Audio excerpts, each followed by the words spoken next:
What's going on, everybody? Welcome back to another Trade Talk Tuesday. Yes, it's 1:35 in the morning right now on a Wednesday, but it's still Tuesday in Hawaii, so it still counts.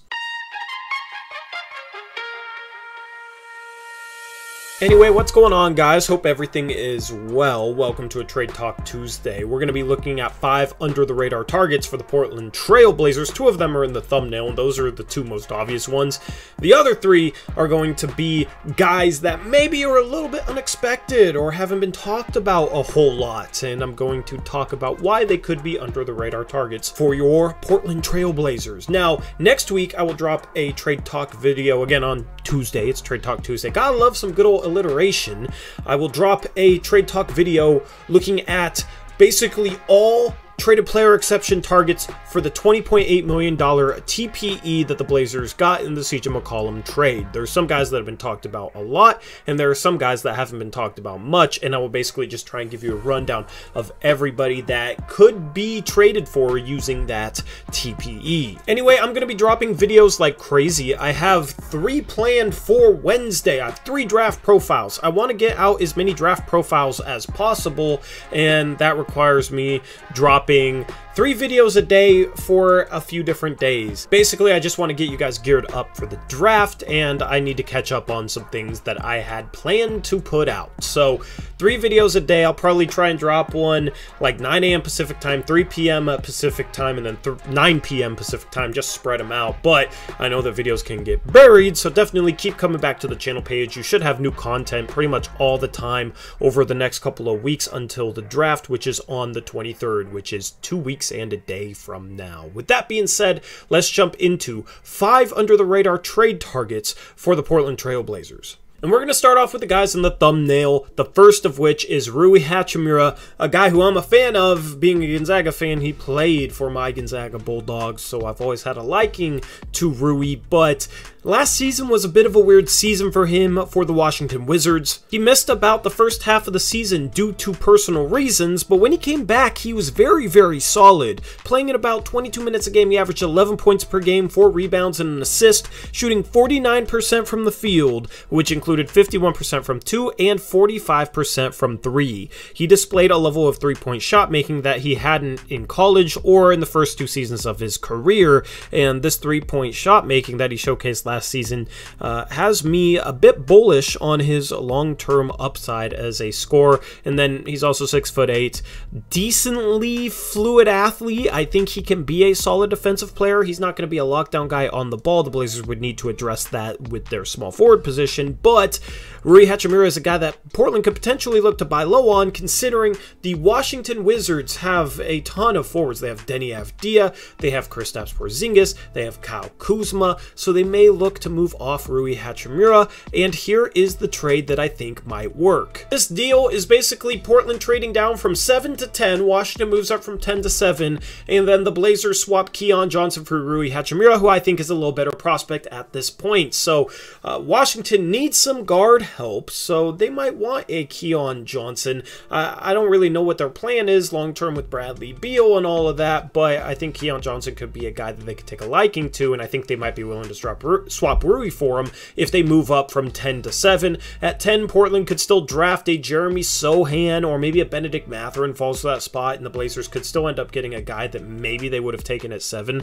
and then they also end up with Rui Hachimura. I think that would be a really good trade. Maybe you got to throw in a second here. Either team could potentially throw in a second, but I think this is pretty solid value, and I would take this if I'm the Portland Trail Blazers. Next up is PJ Washington, who plays for the Charlotte Hornets. He's been attached to trade rumors in the past. Supposedly, Charlotte has looked for a first-round pick for him in the past, and Charlotte is going to have to end up paying him. PJ Washington is going into his 4th year as a Charlotte Hornet, which means it's the last year on his rookie deal, meaning that he's going to be a restricted free agent in the offseason of 2023. That means the team can try and sign him to an offer sheet, maybe overpay him, and Charlotte is kind of in a weird position with their front court. They haven't found their long-term starting center. Miles Bridges plays a lot of 4, so I don't know if PJ Washington is a long-term fit for them. As far as PJ Washington's stats go, last season in 27 minutes per game, he averaged 10 points per game, 5 rebounds per game, about 2.5 assists, a steal, and a block, 47% from the field, 36% from 3, and 60% inside the arc. So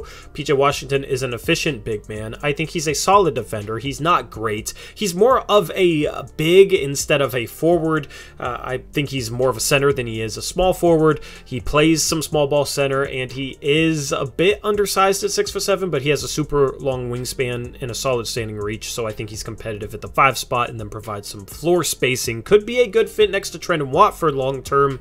And here is the trade package that I have come up with for PJ Washington. In this trade, the Blazers trade the 2025 Milwaukee Bucks first round pick and a future second for PJ Washington. Charlotte gets that first round pick that they want for PJ Washington and an extra second. If you can get away with not including the first or the second, if you can get away with giving up less, then I think you have to do it. If you're Portland, this is just kind of solid value in my opinion. I don't want to screw over the other team. I try and be unbiased and give up proper value because most NBA fans always have their team fleecing and the other team getting fleeced. So I try to make things fair. I do have another trade package though, and this one is based on the potential that Charlotte might want to move up to the number 7 overall pick. Portland trades down from 7 to 13 and 15, which are both picks that the Charlotte Hornets have, and then they also get PJ Washington thrown in there while also giving up a second round pick. So this might be solid value if Portland really likes a guy they think is going to be on the board at 13, or likes a bunch of players at 7, and one of them's probably going to be there at 13, and then you pick up 15 that you can include in maybe a Jeremy Grant trade or a follow-up trade, and this would also be decent value, I think, for both teams if Charlotte really wants to move up to 7. Now, PJ Washington and Rui Hachimura are similar trade guys in my opinion, young forwards that can shoot the 3 ball and do a little bit offensively. They're also both on small enough contracts that they fit into the Robert Covington traded player exception. The trade exception that's not as talked about is the 20 million TPE. The Blazers in the Norman Powell Robert Covington Clippers trade created a $6.5 million trade exception, and Rui Hachimura and PJ Washington both make less than that, so Portland wouldn't have to trade anything out to match salary, and they wouldn't waste their $20 million traded player exception. That's something with these targets I forgot to say in the intro is I'm trying to save that a $20 million TPE for a potential follow-up trade. I don't want to take a huge chunk out of it for an under-the-radar guy like this, so that is a theme throughout this. The next guy we're going to talk about is definitely under the radar for some people, and it's somebody that hasn't really been talked about much. He's not a flashy name whatsoever. He's an unheralded guy, but he's a guy that is better than you think, and that is Oklahoma City Thunder forward Kendrick Williams. Kendrick Williams is a 4-year NBA vet. He played 2 years in New Orleans before playing 2 years in OKC. Last season for the Thunder, he shot 46% from the field and 34% from 3, 54% from 2 as well, averaged about 7.5 points per game, 4.5 rebounds, and 2 assists, but the key trait for Kendrick Williams is his defense. Last season, Kendrick Williams graded out as a clear positive point of attack defender. That is something that the Portland Trail Blazers desperately need, and he's an unheralded player that it might not take a lot to go out there and get, so if you can get a guy that can play make a little bit, shoot an okay percentage from 3, and can defend at the point of attack, that would obviously be a pretty good acquisition. And then when you look at his contract, next season Kendrick Williams is set to make $2 million. Now it's non-guaranteed, but I would be shocked if OKC doesn't pick it up, and if he gets traded, then it automatically gets picked up. So Portland could bring him in, not for the CJ McCollum TPE. They wouldn't need to use the $20 million TPE. They wouldn't even need to use the 6.5 Robert Covington traded player exception either. They have a 3.2 traded player exception that they created when they flipped Nickeil Alexander-Walker to the Utah Jazz. So he would actually fit into that traded player exception, and Portland could keep their 2 bigger ones and make very good use out of that $3.2 million TPE. Now here's the trade that I came up for Kendrick Williams. In this trade, Portland trades up from 36 to 30 in this year's NBA draft, and then they trade out the 2025 Milwaukee first round pick for Kendrick Williams. If you can get this done just trading 2 future seconds, you do it in a heartbeat. steep, but I think Kendrick Williams has a little bit more value around the league than that. So if you can give up a first-round pick, but then get a little bit value back, then it might be solid. I wouldn't want to give up the 2025 Milwaukee first straight up for Kendrick Williams. I think that's slightly a little bit too steep for his production value, but going up from 36 to 30, I think is pretty solid, and you could end up getting a really good player there at 30 as well. If you can just get the 34 pick or something like that, then that's awesome too. And maybe if you trade the Milwaukee first in a future second and you get 34 and Kendrick Williams, maybe that might be worth it. But this is the trade package for Kendrick Williams. Actually, I have another, and it's this. It's Portland trading down from 7 to 12 and 30, getting back a future second, and then also getting Kendrick Williams. I think 7 for 12 and 30 isn't worth it in itself, but it might be close enough where if you're getting a player of the caliber of a Kendrick Williams and then a second-round pick, maybe it might be worth it for the Portland Trailblazers, depending on who they want in the draft. If you're OKC, you consolidate a couple picks and a Kendrick Williams, and you move up to 7, where you can take a bigger swing for the fences. They have a ton of future first-round picks to do so, so I would like this trade for OKC, maybe even more than Portland. The next player on this list is the biggest name on this list, but also probably the guy that gets talked about the least out of all these potential targets. None of these targets get talked about much, but I haven't seen a single trade idea with this guy involved for the Portland Trailblazers. That could mean that he's just not really available, which is possibly the case, but there are some whispers and some logic that would say maybe he might be gettable via trade, and that is Atlanta Hawks forward, not John Collins, DeAndre Hunter. Much like Rui Hachimura and PJ Washington, DeAndre Hunter is also entering his 4th NBA season. He's been injury prone his entire career, only playing in 139 games in those 3 years, and he hasn't been the defender that he's chalked up to be. He's shown some flashes offensively, and he's been solid in a number of areas, but he hasn't been great in any one of them. He's still only 24 years old, so he still has some untapped potential, but with Atlanta potentially having to pay him next year, they may be looking to get some value back for him. Last season, DeAndre Hunter averaged 13 points per game, a little over 3 rebounds, and a little over 1 assist, shooting 44% from the field, which included 47% from 2 and 38% from 3. So this is somebody, should he be available, could slot in and be Portland's starting small forward or potentially even power forward for the future. He stands at 6'8", so I think he can play either of those positions, and he's also an above average on-ball defender with the potential to be even better in that regard. So it would fill a position of need for Portland and an area of need with some on-ball defense. Anyway, here's the trade that I have for DeAndre Hunter. To save the TPE, Portland matches DeAndre Hunter's $9.8 million of salary by trading out Justice Winslow and Didi Louzada. In this trade, I also have Portland giving up the 7th pick, which may be a little bit steep of a price.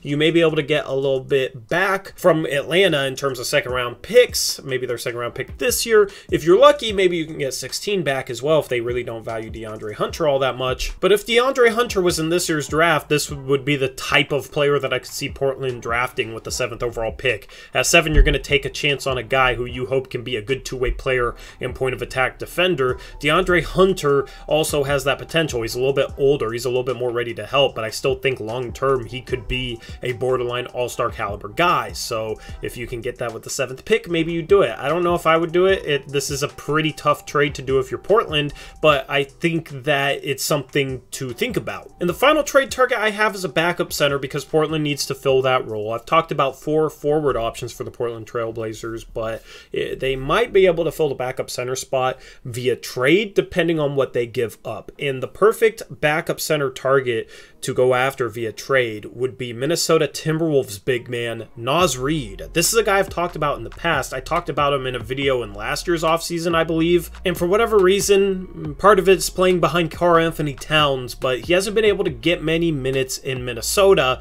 This past season, he averaged 16 minutes per game, but in those 16 minutes, he provided a lot of value. He averaged over 8 points per game, 4 rebounds per game, an assist, half a steal, and then a block as well, shooting 49% from the field, which includes 57% from 2 and 34% from 3. In order to get a good feel for his per minute statistical production, let's look at per 36, in which he averaged 19 points per game, 9 rebounds, 2 assists, over a steal per game, and over 2 blocks per game. Statistically, that is very impressive. A big that can knock down some threes, can finish inside the arc, can play the passing lanes a little bit, quick hands, and can also block shots around the rim and pass a little bit here and there. He can also attack closeouts and do a little bit off the dribble, and he's a very well-rounded big man that Minnesota doesn't really value a whole lot, in my opinion, because they have Karl-Anthony Towns. That's why he only played 16 minutes per game. Naz Reid is still only 22 years old, so he could be a key piece for the future, and I don't see him becoming a starting level big. I think the role for him is more like a Montrezl Harrell type role,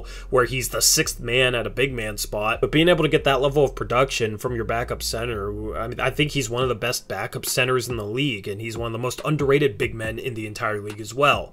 If you're Portland, you should definitely take a look at Naz Reid. He only makes $1.9 million next year, which means that he can fit into that $3.2 million Nickeil Alexander-Walker traded player exception. And without further ado, here's the trade that I have for him. I have Portland trading down in the second round from 36 to 48 and then giving up 2 future seconds for Naz Reid. This might not be enough for Minnesota. I don't know if Naz Reid is available. It's just he hasn't been able to play a whole lot for Minnesota, so if they can maybe trade up in the second round for a guy they like and then get 2 future seconds, that would be solid for them. And then Portland would still have their number 7 pick to draft or trade, and then they'd still have 2 second round picks to draft or trade with. They'd still have their 2025 Milwaukee first. So if you had this type of deal on the table, I think you would absolutely have to take it if you're Portland. Anyway, that wraps up 5 under the radar trade targets for your Portland Trailblazers this offseason. Let me know what you think about all these targets down in the comments section below. Also, let me know if I missed out on anybody that I should have included in this video. Stay tuned for a bunch of videos. I hope you guys are able to watch them all, or, watch the ones you want, obviously, but I'm going to be dropping a lot of content, so some stuff will get buried, so definitely check out playlists on the channel. I put everything in playlists to try and organize it so you guys can go back and watch through a few draft profiles if you missed some or whatnot, so you can watch videos after the fact. But this is by far the most content that I've ever really put out in an off season. It's not even close, so hopefully you've been enjoying all the work. Anyway, that's a wrap for this video. Leave a like and subscribe, and I'm out of here. Until next time, as always, peace out. Go Blazers.